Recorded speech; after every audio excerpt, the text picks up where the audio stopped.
तो हेलो दोस्तों, हमेशा की तरह मैं फिर से जा रही हूँ अपने गाँव और मैं निकल गई थी 6:30 बजे अपने पापा के साथ। वैसे तो मैं हमेशा अकेले जाती थी, लेकिन जिस हिसाब से चोरी चकारी हो रही है ना, अब मेरे मम्मी मुझे गली की दूसरी गली में भी नहीं जाने देती है। तो मैं अपने पापा के साथ चली गई थी 62 से बस लेने। ओहो! एड्रेस ही बता देती हूँ मैं तो पूरा। तो यहाँ से बस ले ली थी और भाई साहब वही 5-6 घंटे आराम से लग रहे हैं। तो हमने रास्ते में चाय-वाय पी, मैंने, मेरे पापा ने नमकीन खाई। उसके बाद बस में गाने इतने धमाकेदार बज रहे थे और वाओ! इन गानों की वज़ह से मेरे 2 लाख व्यूज़ आ गए इंस्टाग्राम पे, आप जाके चेक कर सकते हैं।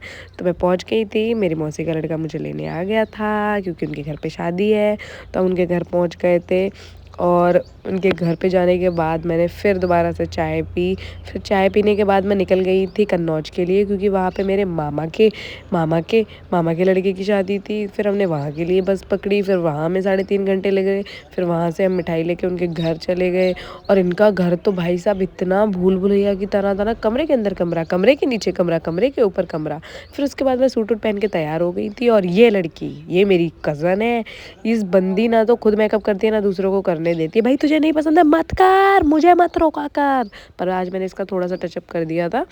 तो उसके बाद हमने खाना खाया और धमाकेदार डांस देखा इन अंकल का, और इस लड़के की कमर तो भाई लड़कियों से भी ज़्यादा झेल रही थी।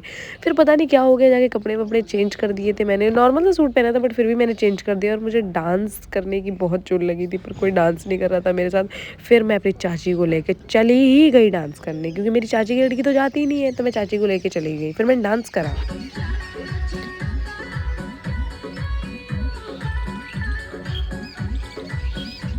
फिर ये गाना मुझे अच्छा, फिर हमने टिर्री की बातें करी।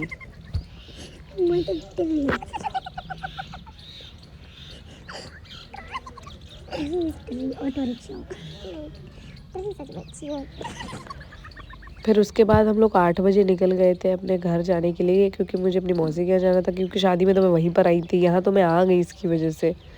फिर हमने यहाँ से ली बस और फिर उसके बाद गाइस हम लोग घर चले गए। और प्लीज़ मेरे आगे के व्लॉग देखते रहना, मज़ा आएगा।